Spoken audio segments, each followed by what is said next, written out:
Kerala Secretary, they asked CBM with the support for hearing aids, because they said the government, the aids provided by the government was not of good quality. They want to give a better quality, and they want a matching grant contribution from CBM so that they can give better hearing aids to children.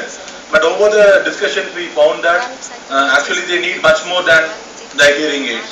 So CBM said, we are very happy to provide you with the technical support. So we talked about the National Prevention Program for Control of Deafness, and we thought the need is that Kerala was not one of the states which was initially in the National Prevention Program. So we thought we need to sensitize them on that, and they can also, because there was a revision coming in, there was a that PAP was supposed to be submitted to the government. So we pitched in that right time, and we told that is the right time. So they asked us to form a resource team to visit a district called Alleppey, where there was a lot of incidents of waterborne diseases, and the government is putting much more effort to make it a model the state district for a model health plan. So we chose this district, and this is a district which is not better performing, or it is a medium level where it has some hospitals and everything was there.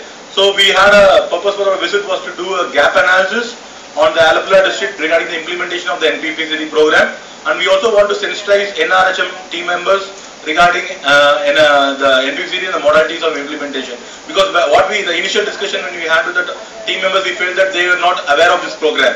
And we also want to understand the stakeholders' perspective with regard to the implementation, and also we want to provide recommendation how they can better enhance the services which they are offering. So we had visited a community health center, and we had met a doctor, and as a pre-work we had to send him questionnaires to get the data, and what the data they collected from the panchayats in the block was around 101 children with hearing impairment out of 92,000.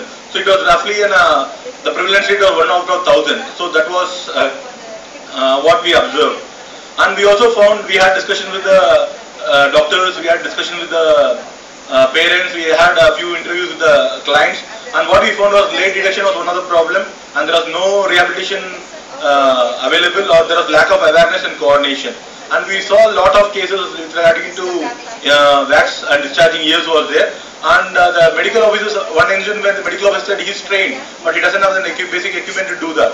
So that if you can give that, they said we will be able to do it at our primary center rather than sending him to the secondary center. And when we had the interview with the parents, we found that there also the problem was the late identification, and there was improper guidance. They have to run from one place to another for this. They are not sure what is the problem, and there was no knowledge about the diagnostic and the testing facilities, and the treatment was expensive. And there was this lady who we met. She was the mother of 3 children. Out of this, 2 children were with profound hearing loss. And when it was the first child, which was hearing impairment, she had to run from places to places, and she was able to identify that the child was having hearing loss only at the age of 2. But when she had the second child, when he had the same problem, with the awareness what she had, with the earlier experience, she was able to get the services for the child at the age of 3 months itself. So this gives the fact that if the parents are aware, and if they can know about this problem, they can get an early identification, and that follow-up and the rehabilitation could be much more easier. And what were the lessons we learned from that community health center was that the capacity building of the all level of healthcare providers is needed. They should have appropriate training material, and there is a need for the baseline data about what the prevalence rate in the community. And as I said earlier, the provision of basic equipments where they could manage at the primary level should be there.